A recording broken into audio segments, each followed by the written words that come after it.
everyone, welcome back to my channel. My name is Stephanie and this is all about my life after gastric bypass surgery. And today is a pretty overdue update video for my 2.5 year post-op update.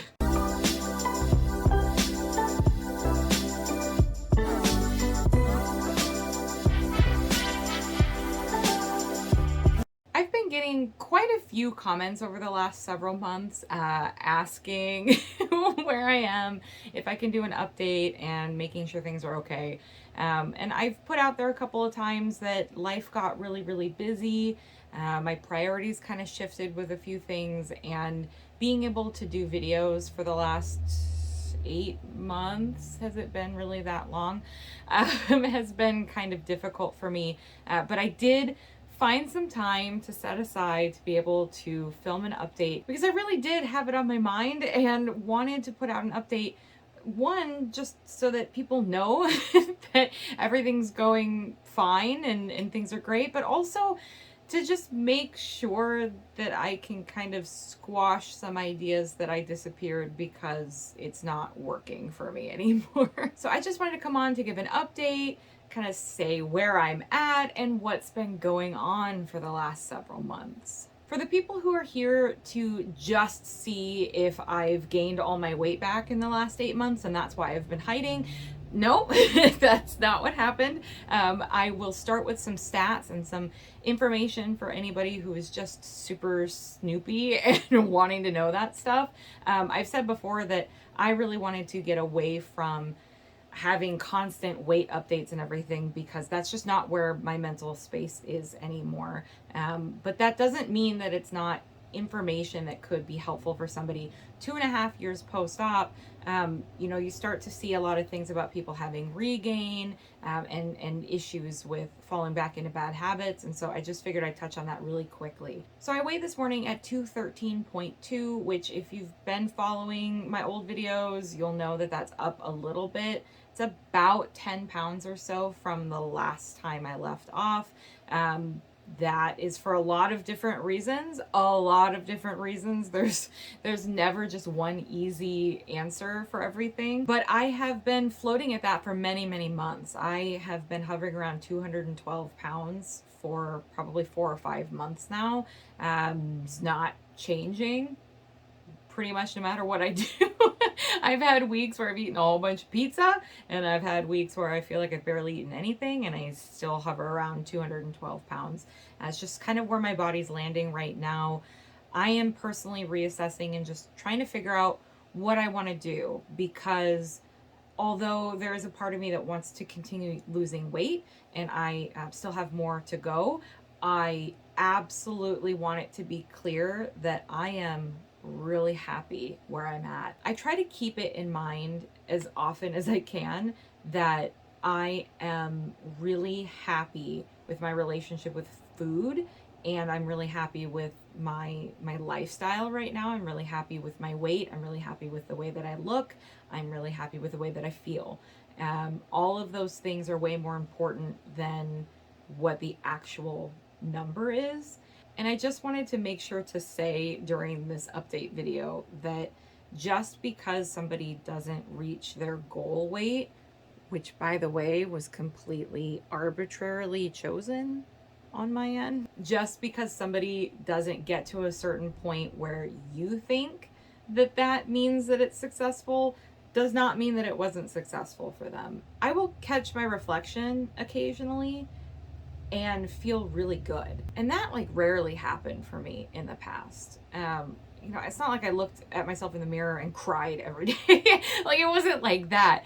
But I can't think of times in the past where I would catch a glimpse of myself in the mirror and be like, wow, I feel like I look really good today. Or I feel really thin. This shirt looks really good on me. Or just I can't even explain that. I've never really felt that way before, and I legitimately feel that way now. I like where I'm at, and that means something. That means a lot, because not only do I like where I'm at and I feel comfortable, but I am more active than I ever have been. I'm still going on hikes with my dog and my fiance. We are still climbing mountains occasionally, and out there being active and doing things, and I'm not letting things slip by me anymore. So when people talk about regain and whether they're 5 pounds up or they're 50 pounds up from their lowest weight, I think that we also need to keep in mind where that individual person's at with that journey, and not just be looking at the sheer numbers, which is one reason why I tried towards the end of when I was putting out videos last year. I tried moving away from focusing so much on the weigh-ins and the scale and everything, because it's not really how I'm measuring things anymore. So there's my quick little like actual numbers and actual, weight update. I did want to kind of get into a little bit on what has happened over the last several months, where I've been, A, as an explanation, not that I owe that to anybody, but B, I think it's a testament, because I've gone through one of the most stressful periods of my life, and the fact that I have not regained all of my weight is huge. Anytime that I've gone through a lot of stress in the past in my life, I've gained like 50 pounds, 80 pounds after my dad died. I mean, I have yo-yoed and gone up and down for most of my life when it comes to my weight loss journey. And so I'm really, really proud, and I'm really, really happy with the fact that I feel like I can handle my life now and not ruin all of my progress, and not turn to food, or more importantly, not let food control me during those time periods in my life. So where we last left off was December of last year.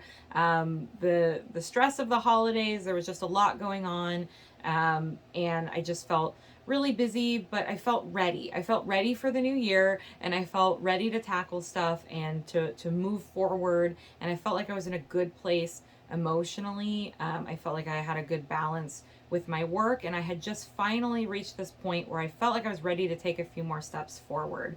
And then life slammed into me. Isn't that like the way that it is all the time? That life just comes at you. I had agreed to begin supervising in January. I had an intern that was going to be underneath me, and I was going to supervise and train her. And that started very, very early in January. And I felt ready for that. I felt excited for that. And then I realized pretty quickly that it was not good for me. I don't want to get into too many details, but it was not a good fit personality-wise.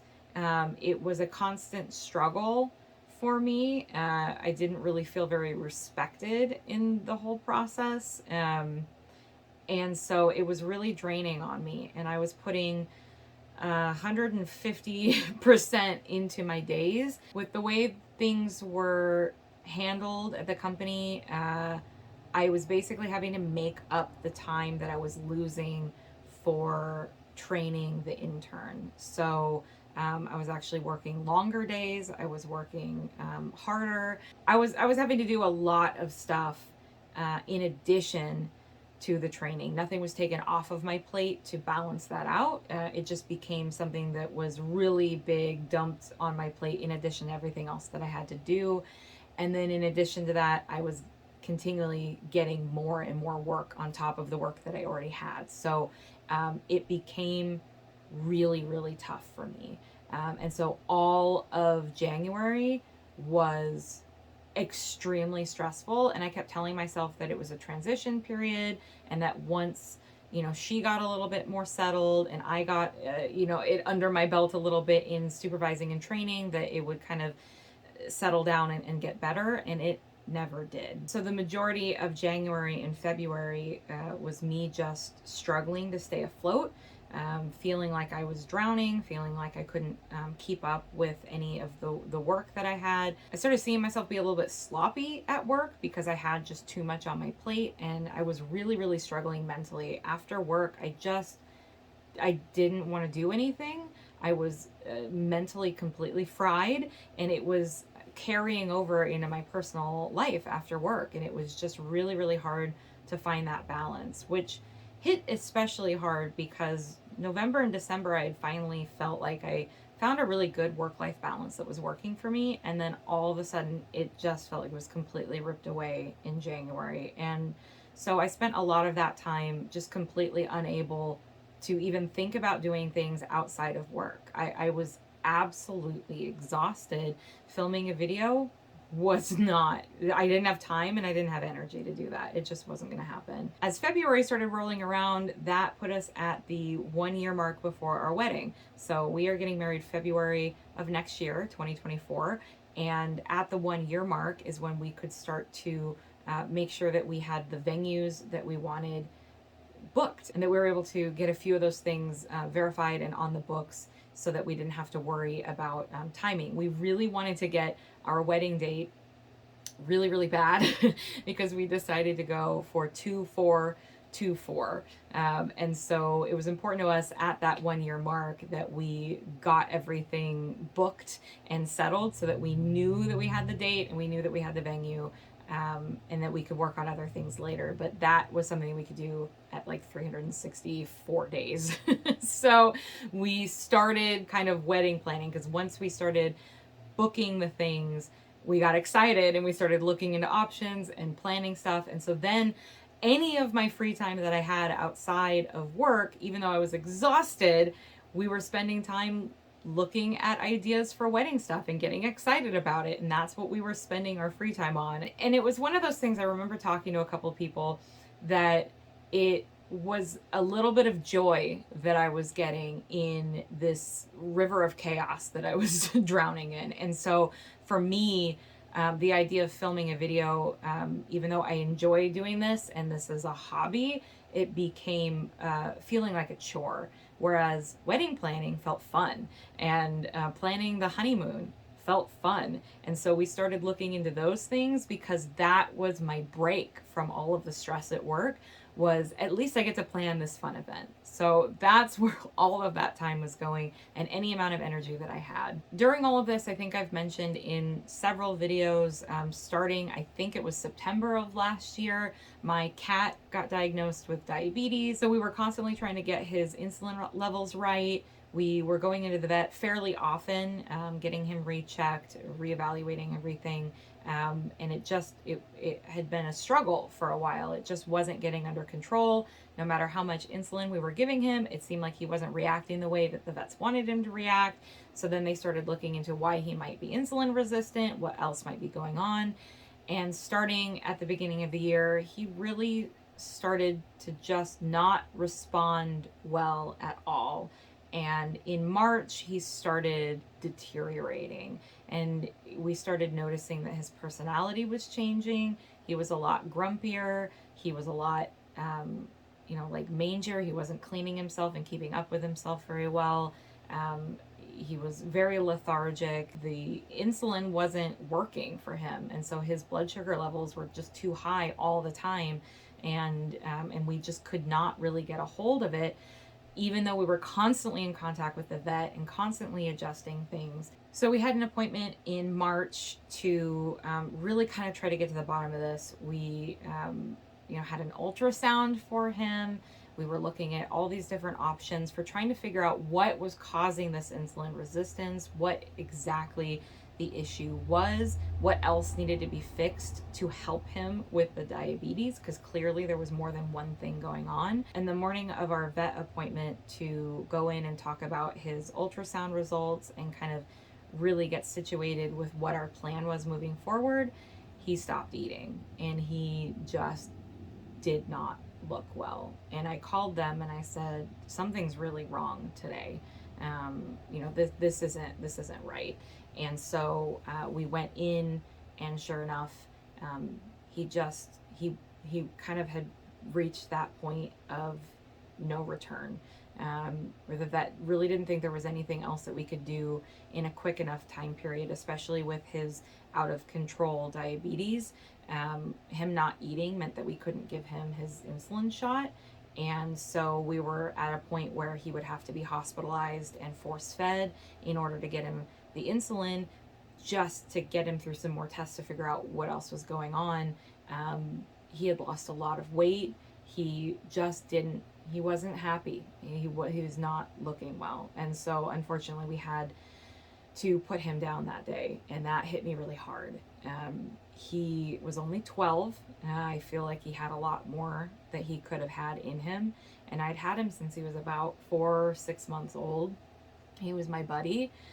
He's gone everywhere with me since, since I was shortly before I graduated college. So he moved across the United States with me twice. He has been my travel buddy. He has been my, the best cat I've ever had, the coolest cat I've ever had. He had such a fun personality. He was such a good cat. And so that hit really hard. And I was very sad for a long time, as you can probably imagine. Thankfully we had been realistic about it, and we had been preparing for it, since his diabetes wasn't getting under control the way that we thought it would. I had been prepping myself for something to happen probably within the next year. I was imagining that he probably wouldn't make it to the wedding. Not that that matters. He wasn't invited, but just timeline wise, we were thinking about getting a pet sitter for the wedding and the honeymoon. And I was thinking, I just, with the way he was acting, I didn't see that going well. So I was prepared as much as I could be, but to lose your pet, to lose your best little buddy, you can only prepare so much for that. So I was down and out in March, and honestly for a good chunk of April as well. When that happened, it made me realize that I had hit sort of a breaking point. And in April, I realized that I was pretty miserable. Not just from losing my cat, which you can imagine is going to make you really sad and make you miserable for a while, but like everything combined was just a little bit too much for me to handle. And so I really kind of broke down in April and realized that something had to change. I could not maintain the status quo. I couldn't do it. And so I started thinking about what it was exactly I had control over. And I had control over my job. And it was a really, really hard decision. And it actually hurt quite a lot to realize that just was not a good job fit for me anymore. It was making me miserable. I'm good at my job, but I was overworked. It had even more so seeped into my personal life, and I just felt like I was nothing but my job, and it was making me miserable. It was affecting my mental health. So I tried to reach out to my boss. I tried to reach out to the management of the company to let them know that I was really struggling, and I really needed, to figure something out, to find a middle ground there. That didn't go over very well. What I did get out of that is I stopped supervising at that point. They were realizing that just wasn't a really good fit, and it was contributing to a lot of my stress. And so somebody else took that over. That helped a little bit. It wasn't enough, however, to kind of undo the damage that had been done. And I had realized that this was not, it was not going to work longer term. I had kind of realized that I needed a job change, which in the middle of all of this was another stress that I really didn't want to take on. But I didn't see that I had a choice, because something had to change, and you only have control over certain things in your life, and that was one of them. So I decided to prioritize my mental health, and I decided to prioritize my life, and applied for a different job that was quite a pay cut, but hopefully a better schedule, a better situation. There were better benefits. So, although the actual income coming in was a pay cut, the benefits, kind of balanced that out a little bit more. So that's something to keep in mind. But for me, it was a really hard decision, and I decided that was the right one.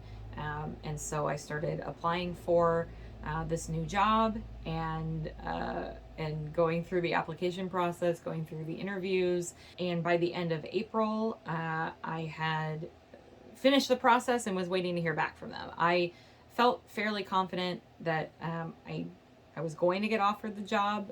One, it's a very similar kind of work to what I'm doing now, so I was really qualified. And two, I kind of had been watching it and have some, you know, industry knowledge to know that I wasn't competing against anybody, which really helped know that because I felt that that interview went so well that I was probably going to get offered the job. And so then I started prepping for the reality of changing my job, which, you know, I've been doing what I've been doing for 8.5 years. And so that's a shift. Even though it's a very similar job, I'm going to be able to take over a lot of the same knowledge and kind of continue from there. Change is hard. And so I started prepping for that. But right as I was getting done with the interview process and waiting to hear back, our family trip to Ireland happened. And I'm pretty sure I had mentioned that this was coming up. This was something that we had planned for 2020. And then, of course, 2020 happened and it had to get canceled. And so this year in May was the first time that we felt like we could actually move forward with the trip. So I was in Ireland with my mom, my sister, and my grandma for 2 weeks, and it was amazing. It was a big trip. It was something that was like dead set in the middle of all of this other chaos going on. So it was not only weird timing, but great timing, because it gave me a forced break. That I needed something fun. I needed something to look forward to. And I actually got offered the job that I applied for while I was out of the country. So I spent one of the evenings calling my supervisor back and letting her know I accepted the job and moving forward with that process. I also, while I was out of the country, had to give my 2 weeks notice, because that's how that timing worked. It was a really interesting time. So all of that happened. That was a big blur, because as soon as I came back from the trip, I had about a week and a half to finalize my job and move on and prep for the new job. And I had decided to just start at the beginning of the next month because it made sense. I could have given myself probably 3 years to finalize the work I was on before moving on. I decided I needed to come up with a date. So June 1st was the date, and I just had to walk away. And I chose to just walk away. And I will tell you right now, it's the best thing that I've ever done for myself. It's been obviously an adjustment, and change, like I said, is hard. Going through training, being kind of low on the totem pole again, all of that stuff is difficult. You know, the pay cut, I've been trying to get an adjustment and just kind of see how that plays into our life. You know, everything is still a learning process, but the stress went away almost immediately. My day ends and I walk away. I don't have things that linger. I don't have 12-hour days. I don't have people calling and panicking and needing my assistance at 9 p.m. I don't have the same kind of work, but I still get to do the things I really liked about my job because it's such a similar job. I'm so glad that I made that change. And I'm so glad that I took that leap and I decided that I needed to change what I had control over. And that's what I had control over. So like I said, my first day was June 1st. So I have been training and just prepping and getting used to the new job. And so I haven't really wanted to like jump into video making and stuff quite yet, because I felt like I was getting settled and I was enjoying my time off. And that's the big thing is I felt like I could do stuff. I felt like I could be a person again after work. So much of my time has been spent feeling like I just was exhausted and didn't have the ability to move forward with anything after work. And so I was just enjoying having a work-life balance, and making videos and doing an update was kind of falling lower on my list of things to get to. And so although I was thinking about it and wanted to film one, When it didn't come around to being convenient, I just let it go. And that has been, again, for my mental health, getting back into feeling like I have a work-life balance and feeling like I can do the things that I want to do, and I have the time for those. And in addition to getting used to the new job, July and the early part of August really has been wedding planning again. We are now about 6 months away from the wedding, and so planning has kicked up a few notches. We have a wedding planner that we are now working with, and so we have an upcoming appointment with her to get situated. We have been doing a lot of background planning. We're going to Florida in September to go look at things and do a food tasting and a cake tasting. Because if you don't know, we're getting married in Disney World. So we're kind of moving forward with everything because now they're ready to go. So here we go. We're planning. I've been working on a few crafts. I've been working on blinging out some wedding shoes and just having fun with a few of the things that I want to DIY and bring with me. And so that's where a lot of my time has been just enjoying actually making things and prepping for the wedding that's coming up. So that's been a huge part of where my time has been going, and I've just been loving it. I've been doing that after work. I've been hiking with the dog and the fiance on the weekends, and trying to stay social with my family and just enjoying my life. I've been relishing in the hard work that I've put in to make those changes. When I identified that things needed to change and I was willing to go through the tough work and the effort to making those changes so that eventually in the future I would feel better, that's where I am. I'm feeling better. I am able to enjoy my life. I'm able to feel like I've got a balance, and I've been able to put effort into where I want to be. I've said so many times that so much of this journey is mental. It's really not about the food. It's really not about the counting of calories and macros and making sure that you're not eating pasta anymore. And I mean, it's not the things that people boil it down to. It's really not. It's about your mental state. And it's about whether or not you care about yourself as a person. I really feel like that's more of the issue that I don't know that people really understand or talk about as much. Is this really boils down to not whether or not I'm doing the right things and I'm eating the right things and I'm putting in enough effort, but do I love and respect myself? And I can say wholeheartedly that I do. And this process has helped me get there. And this process has helped me maintain the vast majority of my weight loss. I would say being up 10 pounds is nothing compared to the 170 pounds that I've lost. It's nothing compared to the way that I feel about myself, the respect that I have for myself, the grace that I'm able to give myself now that I just couldn't before. Those things are important. Those things matter way more. And I would argue they're the harder parts of this journey, but they're the things that will affect how well I do. Those are the things that affect everything in my life, including my weight loss journey. They're the more important things to work on. And so I feel satisfied with the amount of effort that I've put in over the last few months. It doesn't look the way that I thought it would. At the end of December, I really pictured this year going different. I really pictured this going different, and the effort I was ready to put in, and the way that I was ready to work on things in my mind went a little different. But at the end of all of this, I'm really happy with where I'm at, and I wanted to make sure that you guys knew that. And I hope to be able to start putting out more videos again. This journey is definitely not over. It's not like I'm like, oh, put a bow on top of that. I'm done. I'm healed. I mean, there's so much more to do, and there's so many struggles every day, that I'm working on. So I definitely would like to start putting out videos again, but with a balance in mind. But I will be here, and I will put out updates.